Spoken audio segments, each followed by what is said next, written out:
하나님 말씀은 누가복음 21장 1절부터 4절까지 말씀입니다. 오늘날은 신앙을 취미 정도로 여기는 분들이 많습니다. 왜 그렇게 생각하느냐 하면은 오늘날 인터넷에 떠도는 정보나 또 수많은 설교나 수많은 가르침들 정말 많습니다. 그리고 많은 사람들이 너무 잘 알고 그리고 많이 합니다. 그런데 아는 만큼 달라지지 않습니다. 왜냐하면 신앙을 취미만 또 못하게 여기기 때문에 그렇습니다. 여러분들 취미도 헌신이 요구됩니다. 여러분들 한번 이 MKT 트레일에 자전거 한번 배우려고 그러세요. 여러분들 자전거 사야 됩니다. 헬멧도 사야 되고 그리고 또 타는 거 배워야 돼요. 시간도 커밋해야 됩니다. 그래야지 취미생활도 합니다. 근데 신앙에 그만한 헌신 점점 보기 어렵습니다. 그런데 신앙은 책장에 꽂혀있는 안 읽는 명작이 아닙니다. 여러분 교양 있어 보이게 만들고 사회생활에 윤활유가 아닙니다. 신앙은 우리들의 삶 전체를 어우르는 말입니다. 하나님 말씀 누가복음 21장 1절부터 4절까지 한 절씩 교독하시겠습니다. 예수께서 눈을 들어 부자들이 헌금함에 헌금 넣는 것을 보시고 이르시되 내가 참으로 너희에게 말하노니 이 가난한 과부가 다른 모든 사람보다 많이 넣었도다.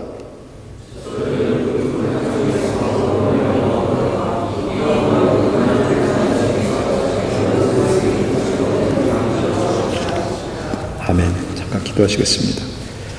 성령 하나님, 이 시간 우리들이 듣고 싶어하는, 그래서 우리들에게 달고 우리들에게 귀가 열리는 그런 이야기가 아니라 우리들 마음에 쓰지만 그것들이 우리를 살리는 그런 말씀, 우리들에게 들릴 때 우리들이 우리들의 마음을 겸손하게 낮춰서 그 높고 오묘한 하나님의 말씀이 우리 심령을 다듬고 변화시키고 살릴 수 있도록 우리를 겸손하게 낮춰 주시옵소서. 그래서 그 말씀이 우리 가운데 살아 역사하는 그 경험을 하는 시간 되도록 이 시간을 온전히 주장해 주시옵소서. 예수님의 이름으로 기도합니다. 아멘. 예수님이 지금 기득권자들을 비판하는 끝자락에 지금 부자가 비판을 받습니다. 왜냐하면 고대 사회에서 부자는 자동적으로 지도층의 일부가 되고 기득권자이기 때문에 그렇습니다. 오늘 이 이야기를 일부 신학자들은 비유다 이렇게 이야기하는데 비유가 아니라 실화입니다. 예수님 눈앞에 벌어진 일이기 때문에 1절, 2절 모두 다 똑같은 동사로 끝나는데 보시고, 눈앞에 벌어진 일을 보시고 그 일을 재료 삼아서 과장법을 써서 마치 비유처럼 가르치고 있는 실화입니다. 근데 고대만 그럴까요? 지금도 부자거나 사회적인 지위가 있어야지 교회에서도 지도자 되지 않습니까? 그래서 부자들은 신분 유지를 위해서 기부하거나 헌금하기 쉽습니다. 순수하게 하나님을 사랑하는 게 동기가 되고 정말 성전을 잘 돌보기 위해서 헌금하는 게 아니라 생색내기 위해서 기부하고 자기 이름 내기 위해서 헌금하기가 쉽습니다. 부자가 성전에 가지고 온 것을 1절에 헌금이라고 우리말 성경은 번역했지만 여러분들 영어 성경 찾아보시면은 기프트로 번역이 됩니다. 원어로 기프트입니다. 선물이라는 뜻이에요. 누가뿐만 아니라 공관복음에 마태, 마가도 이 똑같은 단어를 쓰는데 그 단어의 의미를 바치는 사람의 신앙을 평가할 기준이라는 뜻으로 쓰고 있어요.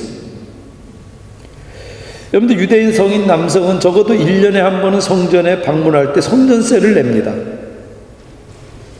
그리고 의무는 아니지만 감사하는 마음으로 아니면 또 서원의 제목을 담아서 헌금을 드릴 수 있도록 성전 입구에 있는 여인의 뜰에 헌금함이 13개가 있었습니다. 그 입구가 나팔관처럼 생겨있는 그런 헌금함인데 우리 교회처럼 저렇게 입구에 있지만 저거보다는 훨씬 더 큽니다. 그리고 이 헌금함은 헌금이 모이는 장소라는 뜻도 있어요.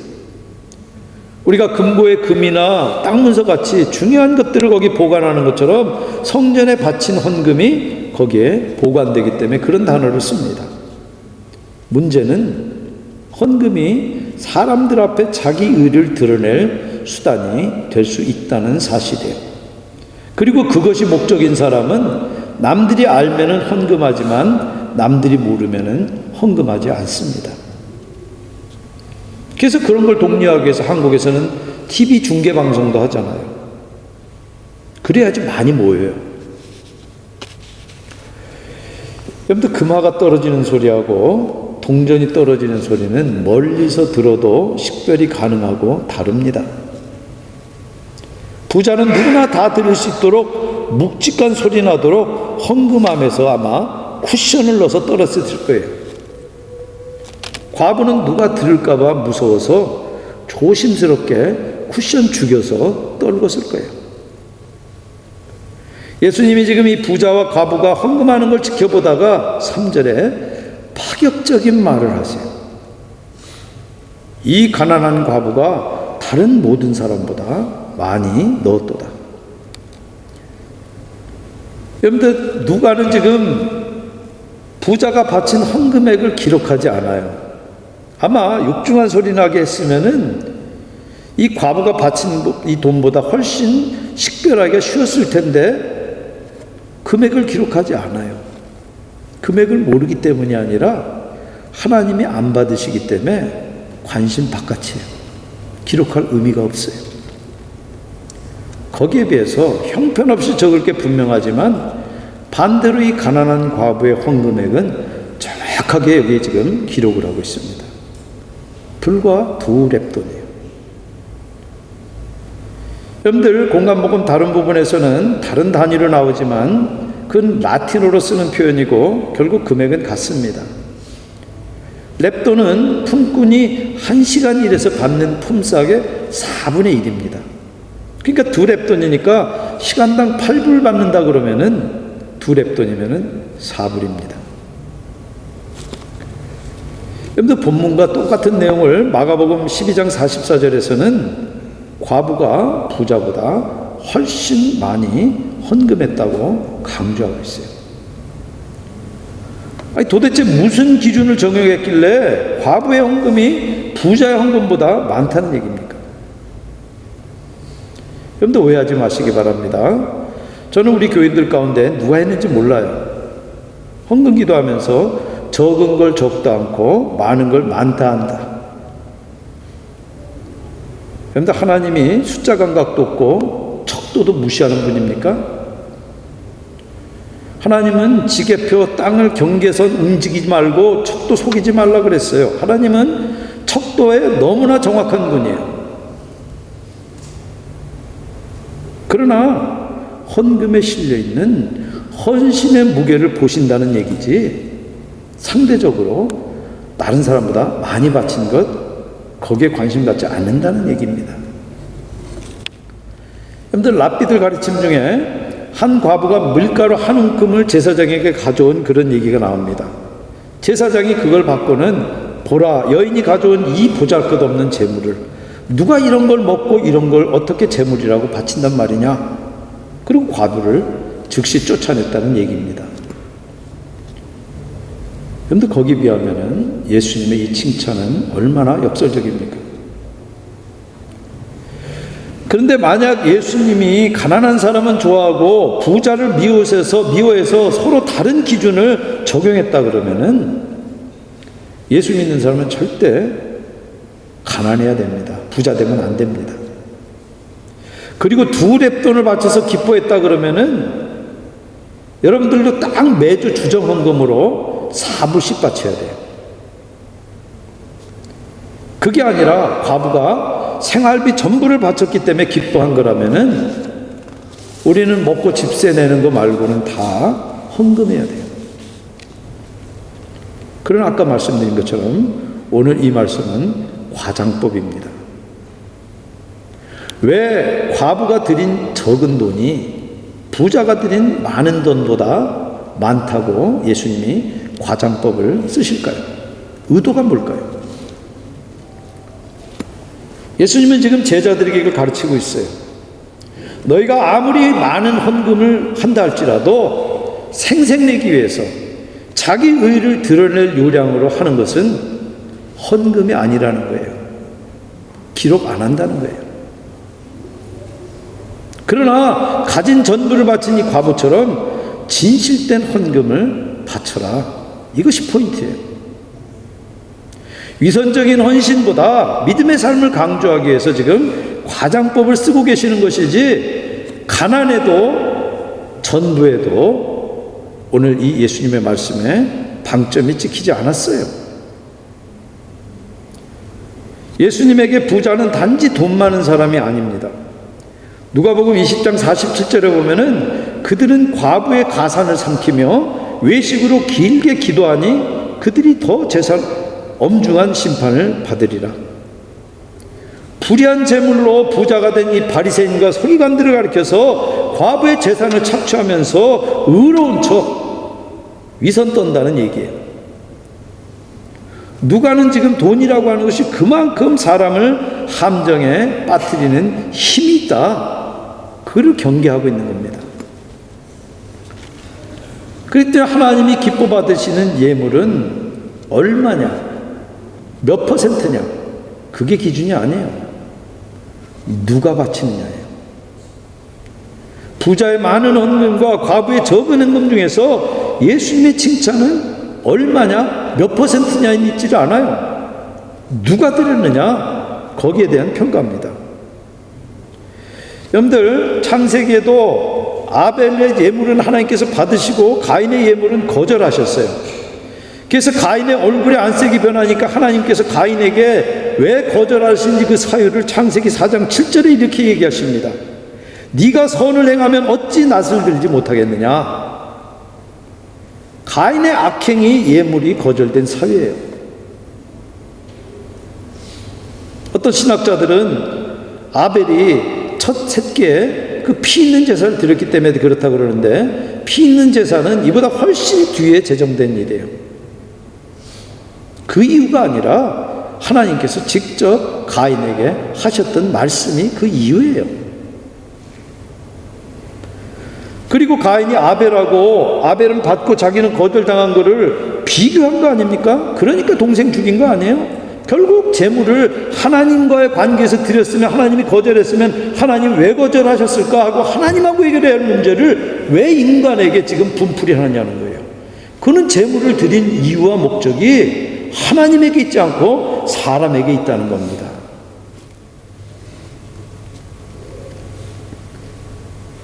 여러분들, 그래서 4절에 생활비 전부를 넣었다, 이렇게 번역되어 있는 것은 의역입니다. 정확한 헬라 원문을 직역해버리면 어떻게 되느냐면은 과부가 자기의 삶 전부를 드렸다, 전부를 넣었다, 이 뜻이에요. 이 과부의 라이프 스타일, 삶의 모습을 가리키는 거예요. 그렇기 때문에 과부는 지금 사람에게 보이기 위해서 드리지 않았어요.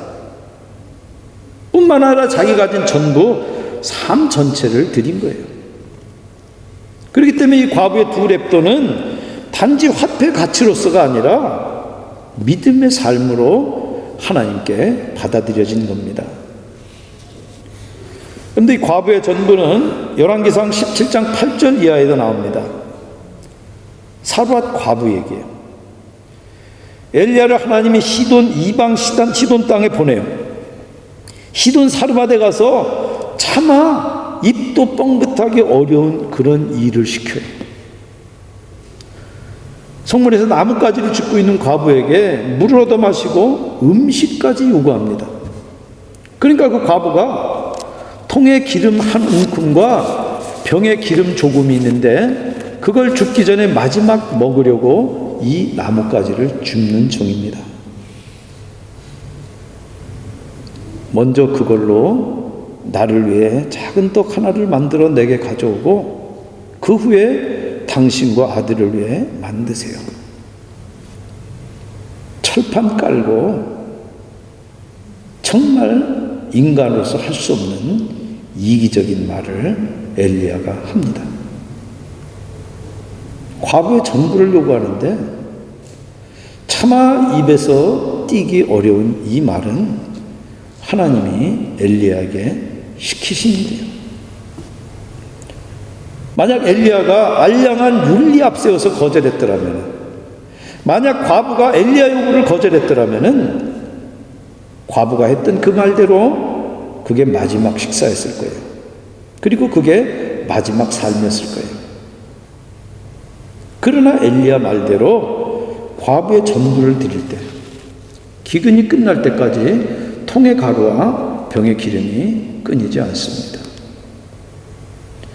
여러분들, 성전의 과부도 삽을 가지고 적어도 한 끼는 더 해결할 수 있었을 거예요. 한 끼는 더 배불리 살았을 거예요. 그러나 자기가 가진 전부지만 하나님 사랑하는 마음에 과부는 가진 전부를 드린 겁니다. 삽을이니까 쉽게 낸다고요? 평소 하나님 사랑하지 않고 평소에 하나님 주신 것에 감사하는 마음 없으면요, 삽을 아니라요 4센트도 내기 어렵습니다. 여러분들, 사렙다 과부도 엘리야를 보낸 하나님이 약속하신 그 말씀대로 하실 것을 믿고 의지하니까 아들과 자기가 마지막으로 먹으려던 그 귀한 음식에서 미리 떼어서 드릴 수 있었던 거예요. 그 믿음의 행위를 통해서 여인은 약속된 복을 받습니다. 지금 나머지 온 이스라엘이, 하나님의 백성이라고 그러는 이스라엘이 자기 행복을 쫓아서 여호와 신앙을 버리고 이방신을 음행하듯이 섬기고 있을 때, 이방 땅 한가운데서 무명의 사렙다 과부가 여호와를 의지해서 끊이지 않는 복을 누리며 살게 된 것입니다. 여러분들, 지금도 하나님이 우리에게 바라시는 것은 여러분 주머니에 든 돈 아닙니다. 여러분들이 가진 재능 아닙니다. 여러분들의 믿음의 삶이에요. 여러분들, 세상 기준의 두 렙돈은 정말 내놓기 부끄럽고 보잘것없는 금액 아닙니까? 그러나 주님은 만족하셨고, 오히려 세상 기준으로 볼 때 만족할 만치 마친 이 부자연금은 부족하다, 거절하셨어요. 그런데 우리들의 라이프 스타일이 하나님 사랑하고 이웃을 사랑하지 않는다 그러면은 아무리 많은 재물과 재능을 바친다 할지라도 하나님은 여전히 부족하다, 받지 않는다. 이사야 선지자가 이스라엘 백성들에게 한 것처럼 내가 너희들이 바치는 그 기름 냄새, 피 냄새 역겹다, 맡기도 싫다. 내가 공의와 사랑을 요구했지 언제 내가 그런 것들 요구하디. 그래서 신앙을 평가하는 기준도 내는 헌금액이 아닙니다. 그 사람이 바치는 기여하는 재능도 아니에요. 삶 자체입니다. 그런데 우리가 예배가 살아야 되는 것처럼 삶이 예배가 될 때 우리가 부족하지만 주의 은혜가 우리 삶 가운데 끊이지 않습니다. 우리가 늘 부족하지만 하나님 앞에 그렇게 살아갈 때 우리 아무리 적은 금액도, 우리 아무리 보잘것없는 재능도 주님은 기뻐 받으세요. 우리 교회에서 그동안 있었던 독서클럽에서 어느 분이 그러셨어요. 하나님 참 이기적이군요. 과부의 전부를 요구하시니까, 그리고 우리들에게도 전부를 요구하시니까 분명 이기적이에요. 이기적이라서 당신 아들을 주셨어요. 그것도 당신을 거역하고 자기밖에 모르는 죄인을 위해서 주셨어요. 이기적이라서 아직도 내 품에 돌아오라, 두 팔 벌려서 우리 마음 밖에 서서 기다리며 우리 마음 문을 두드리고 계세요. 이기적이라서 우리가 지칠까봐 노하기를 더디하고 속히 용서하세요. 하나님이 전부를 요구하시는 이유는 우리가 전부를 드릴 때 사렙다 과부를 끊임없이 돌보시는 것처럼 지금도 하나님께서 우리의 인생의 주인으로 우리를 돌보시겠다는 약속이에요. 그런데 틴 켈러 목사는 자신이 과연 하나님을 온전히 의지하며 자기 가진 것을 자기 전부를 드리는지 몇 가지 판단 기준을 제시합니다. 여러분도 한번 점검해 보세요. 평소 무슨 생각하는지. 사람들 앞에서 있는 여러분들의 모습이 아니라 여러분 혼자 하나님 앞에서만 있을 때, 코람 대화할 때 그 모습이 여러분입니다. 혼자 있을 때 하는 일이 그 사람의 신앙이고 그 사람의 경건입니다. 사람들이 앞이 아니라 홀로 하나님 앞에 선 내가, 그게 바로 나입니다. 여러분들 돈을 어떻게 쓰세요? 예수님도 네 보물이 있는 그곳에 네 마음도 있다. 돈은 마치 물이 낮은 곳으로 흘러가는 것처럼 자기가 사랑하는 곳으로 흘러갑니다. 그리고 그것은 많고 적고의 문제가 아니에요. 마케도니아 교회는 극심한 이 예수 믿는 것 때문에 핍박을 받고 극심한 환난 속에서도 고린도후서 8장 2절에 풍성한 연보를 넘치도록 했다. 그렇게 바울에게 칭찬을 됐습니다. 여러분, 적은 것은 적지 절대 많지 않습니다. 하나님은 척도가 너무 정확한 분이에요. 인색함은 결국 하나님을 온전히 의지하지 못하는 것이고, 궁핍한 이웃을 긍휼히 여기지 않기 때문이에요. 사랑이 없어서예요. 그런데 우리는 대체로 옷이나 자녀에게, 또 차나 집같이 자기 지위를 상징하는 것들에 지나치게 소비합니다. 그렇게 평소 그 사람의 씀씀이가 그 사람의 라이프 스타일이지 그 사람 입에서 나오는 얘기가 아니에요. 여러분들, 하나님 믿는다는 분들, 꾸준히 교회 나오고 정통 교리도 믿고 그리고 하나님에게 순종하려고 하는 분들도 스스로 점검해 볼 수 있는 어떤 기준이 하나 있습니다. 내가 정말 뭘 위해서 사는지 알아볼 수 있는 기준이에요. 여러분, 오랫동안 기도했는데 기도 응답이 거절됐어요. 그래서 더 이상 소망이 없을 때, 그때 여러분들이 어떻게 반응하는지 보시기 바랍니다. 그러면 누구나 실망합니다. 저도 실망하고 하나님 앞에 대들기도 하고, 하나님 앞에 하나님 어떻게 이러실 수 있습니까? 그렇게 울부짖기도 합니다. 그러나 하나님께 전부를 드릴 수 있는 사람은 어떻게든 헤쳐나갑니다. 그런데 그 순간에는 끝난 것 같지만 그래도 인생 끝나지 않더라고요. 더군다나 우리 인생의 주인은 우리가 알잖아요. 우리가 가장 잘 알지 않잖아요. 나를 나보다 더 잘하는 분이 있잖아요. 나를 나보다 더 사랑하는 분이 있잖아요. 그런데 우리가 기도한 대로 안 된다고 분노하거나 깊이 절망한다면은 우리가 가진 것을 다 드리지 않기 때문입니다. 어쩌면 그게 바로 자기 우상입니다. 그런데 그리고 자기가 정말 이거 잘못된 줄 알면서도 끌려드는 어떤 감정이나 어떤 사람이나 어떤 일들이 있습니까? 그럼 한번 멈춰서 여러분 스스로 질문해 보세요. 뭐가 중요한지. 여러분들, 그 감정의 넝쿨, 그 사람의 아니면 그 일의 넝쿨을 잡아당겨 보면은 거기 딸려있는 우상 덩어리가 뿌리째 올라올 거예요. 여러분들, 뭘 가장 원하세요? 뭐가 있으면 행복하고, 그러면 남들도 여러분들을 다 인정해주고, 저 사람 예수 믿었더니 정말 잘 됐다. 어디서 여러분들 성공을 찾으세요? 그런데 하나님이 우리의 전부를 요구하시는 이유는 그럴 때야 비로소 우리가 살기 때문이에요.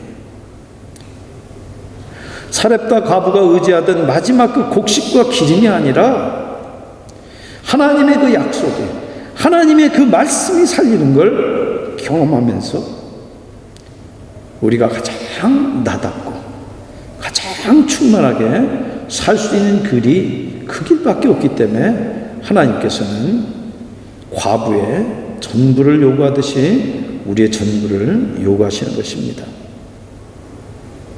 정말 과부처럼, 성전의 과부처럼 가진 모든 것을 하나님께 돌려드리며 의지하는 그런 저와 여러분들 다 되시기를 주님의 이름으로 축원드립니다. 같이 기도하시겠습니다.